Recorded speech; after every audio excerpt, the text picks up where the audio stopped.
Chris Jordan, a 46-year-old once practicing lawyer, is now an accomplished photographer that is now based in Seattle. His artwork focuses his talented eye for impactful statements through the lens of a camera. Much of his focus as an artist attempts to put on display multiple aspects of our society, seen in America and in the globe at large. The consumerism that our major first world countries rely on, and how the waste of those practices impact our world. Not only does he address the actual consumption that we adhere to, but also gives us a gritty but sobering reminder that it's not a victimless crime and there are those who pay the price. One example is he shows this through images of animals in nature who have become a casualty to human greed and excess. This combined with the projects that spotlight addictions that plague today's people, and also the impact of natural disasters on towns and cities, focusing his art on the items and debris left in its wake. His overall mentality is that even the most seemingly inconsequential purchases or actions can have a weight to it. These small actions of an individual, magnified by millions of others acting out the same choices, can have lasting effects on the environment. What Jordan does so well is that he takes these small things, a thrown-out cell phone here, parts of an abandoned computer there, and he brings them all together to remind us that every time we write off an action as a small impact, there is an innumerable number of people that we do not see thinking and doing the same exact thing.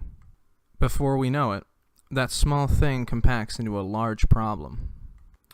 Chris Jordan is an artist who primarily works in the form of photography. His photography ranges from raw, unedited images that stand alone to tell their story, to a digitally rendered image that may have been altered in a certain way as to express a message to its viewer and invoke real and profound feelings in them. For example, taking one object and multiplying it across of a scene. He also works in video making as well, but all in all, his use for his love of photography to encompass his message is what he uses the most. His style is generally one of cluttered masses, meaning that he likes to showcase the large amounts of consumables that we go through as a society. So much of his work is of large quantities of these different items, many of which are multicolored and that many objects together can really capture the eye. Jordan's idea with this is that he has a message that he wants people to address, but it is one that is harsh in nature and can be hard for people to want to approach. Using Broody to draw people in to a piece and will send a specific message in his way to bring people to discussions they would rather leave well enough alone. His work can be related in some ways to environmental conservation. Through his use of nature to capture humanity's impact, there are many parallels to this field. He also likes to primarily use found objects or objects in nature, bringing them together and showcasing them to create provocative messages. Sometimes he will focus on a small section or a large group of items to really capture the detail of the items as well. Chris Jordan has a few main ideas that we can see through much of his work, but they all point to a much larger issue as we face as humans. As we grow and as a species and medical breakthroughs lower the mortality rate, causing a rise in population as well as technological advancements that further the conveniences that we enjoy every day, there's a cost to all these factors. Chris Jordan highlights this cost through his look at the massive amount of excess waste that we produce through images of large amounts of different debris, flotsam and jetsam found around our world. So to simply label him a conservationist would be selling his work short. He has a dynamic resume not only in dealing with conservation, but the work that highlights damages from natural disasters and social unrest that we sometimes forget about in a first world society until it rears its ugly head in destructive ways. Chris Jordan does not simply point to a world he wants to save and show through his photography, but instead holds a mirror up to society's face in a way that shows he is more than a simple label by his ability to tune into the minds of people. Chris Jordan's first major collection that we will look at, Intolerable Beauty, Portraits of American Mass Consumption, follows the journey of many of the products we find around us in our consumer habitat. The collection is from a variety of waste management facilities in different areas of industry strewn along the North Pacific West. Jordan displays massive amounts of shifting piles of forgotten, discarded odds and ends that are from our lives, as well as waste from industrial sites. Some examples of images is a large mountain-like pile of sawdust residing in Tacoma. This is a striking item because of its many small dune-like offshoots that help to really enhance the size. Jordan does a great job of finding something so haunting because it looks so similar to the natural world, like it could be any other sand dune, but to know it's made of consumer waste really puts an emotional impact to the image. A look at some of the pieces in his collection, Intolerable Beauty, will show an interesting pattern to his approach for photography. In Crushed Cars No. 2 and Palettes No. 2, for example, not only does he use this massive amount of items to draw the eye, but there's integrated multiple colors and is also present in a way to move the eye around the piece to fully absorb it. Chris Jordan does not simply take an image from the environment that he surrounds himself with, but in many instances manipulates a scene to fit an artistic vision. A great example of this would be Recycling Yard No. 6. This image depicts many compact trash bits in rows and columns.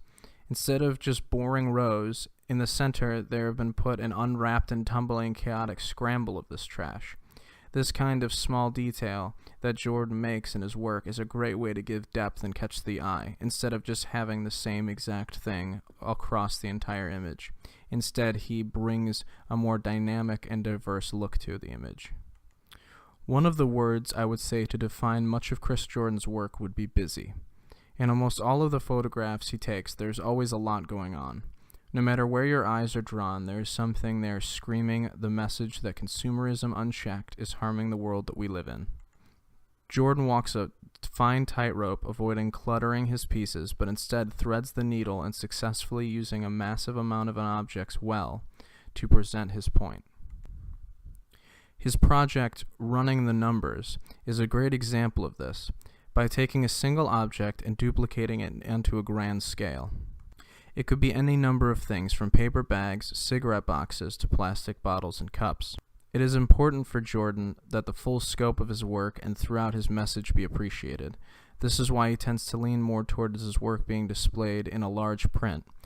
The reason being that so even though there are sometimes item counts that reach into the thousands or millions in his photography, there is still able to pick out immense details from individual items. It could be a design on the back of a package or being able to read the logo on a plastic bottle, but it's this large format that helps to bring out this detail. The benefit to this is keeping from being lost in the vast numbers. Chris Jordan is someone who focuses and driven heavily into statistics of global consumerism and we find ourselves living in. He enjoys taking these statistics of how we use and consume and translate those numbers into art pieces. Because of this, he understands that it could be hard for people to grasp the full magnitude of the numbers, and that they are so large, and because of this impact of these numbers, can be deadened by this effect of not being able to grasp how much there really is. This use of detail inside of a massive group of objects does it well to counteract this, being able to see the details of or read advertisements off of an object surrounded by sometimes millions of others can keep the viewer from being lost in a sea of refuse. This effect helps to drive home the individual objects we focus on in one piece can be in the millions and host of others. When many artists attempt to bring to focus a topic that may be controversial or difficult for society at large to face, it can be a challenge to win over viewers and traverse the shifting waters of critics throughout the world about the piece. Chris Jordan is one such artist who tries to spotlight topics that people would rather hide under the rug. But as Chris Jordan shows his imagery, there is a lot that the world tries to hide. When looking for Jordan's experiences with the viewers in his work, I came across an interesting interview with Jorg Kohlberg of Orion magazine. Chris Jordan mentions how there hasn't really been much backlash from people, and he attributes it to the fact that there may be a silent agreement that something's going on or countrywide denial. One idea, brought up by an interview from the Seattle Times, is that it is hard to exactly pinpoint Chris Jordan's work. They say that it is difficult because his work is beautiful, so it could be fit into an artistic field, but the message behind it makes it more of a conservationist piece, so many may find it confusing and hard to fully appreciate his work. What I find interesting about Chris Jordan's work is how, almost like an anglerfish, he can take something beautiful and hang it in front of us, and then we get drawn in. And then before we know it, we're face to face with the teeth of a serious problem that we need to deal with. And we got there because we were drawn in by something beautiful. I also enjoy the fact that he can take something that is so common, yet connect it to my life. This is not just a giant global problem that is far away from us, but instead, it's consistent of soda bottles and cans and things that I use every day, so I'm a lot closer to the problem than I might have first realized. Chris Jordan does a great way of bringing these things together and making the problem our problem too.